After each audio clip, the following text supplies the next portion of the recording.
అందరికీ నమస్కారం అండి. ఈరోజు టాపిక్ జ్ఞానశక్తి అంటే ఏందో చూద్దాం.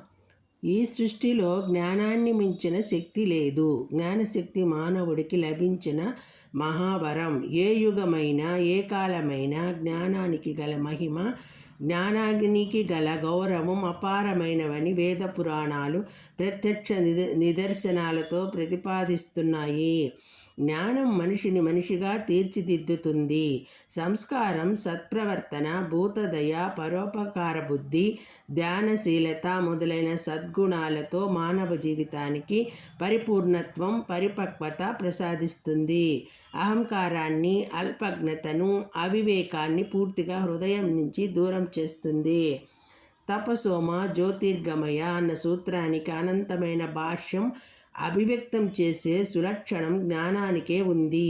ఎంత విద్య, ధనం, పదవి, గౌరవం, కీర్తి ఆర్జించినా అవన్నీ జ్ఞానం వల్లనే రాణిస్తాయన్నది అక్షర సత్యం.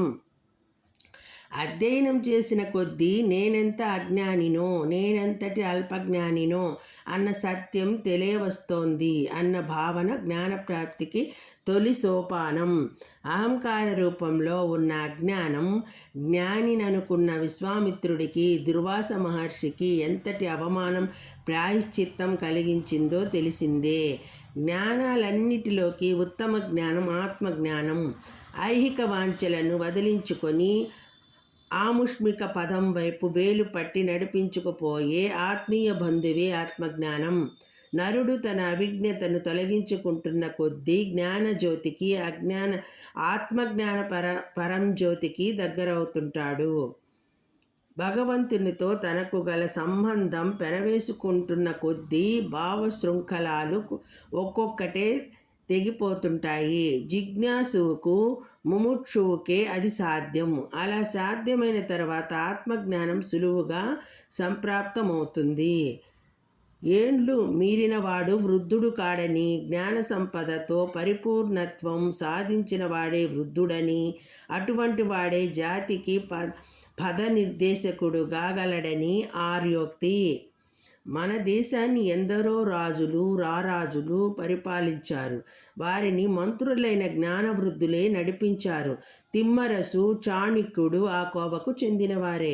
వారి జ్ఞాన సంపదే ఆయా సామ్రాజ్యాలకు కీర్తి సంపద తెచ్చిపెట్టింది. అసలైన జ్ఞాని తన జ్ఞానాన్ని జాతి అభ్యున్నతి కోసం, దేశ ప్రగతి కోసం వినియోగిస్తాడు.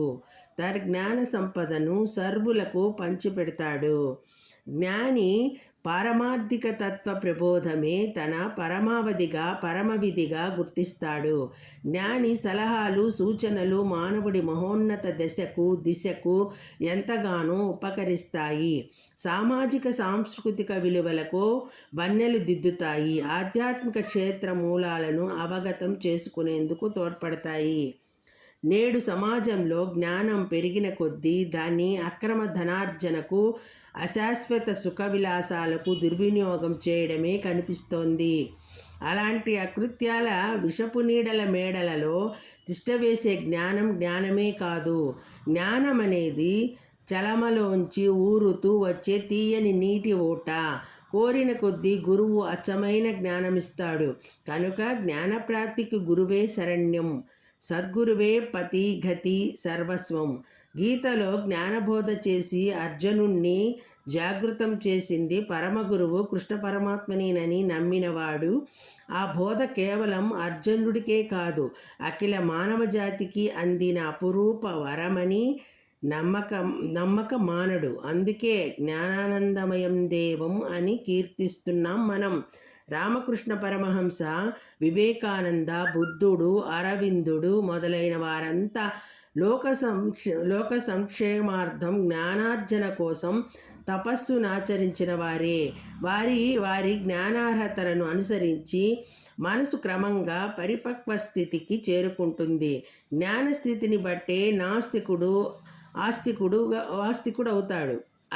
ఆస్తికుడు జిజ్ఞాసుడవుతాడు. జిజ్ఞాసుడు జ్ఞాని అవుతాడు. జ్ఞాని మముక్షు అవుతాడు. కనుక భక్తి కన్నా జ్ఞానమే మిన్నని ఉపనిషత్తులు ఉద్ఘాటించాయి.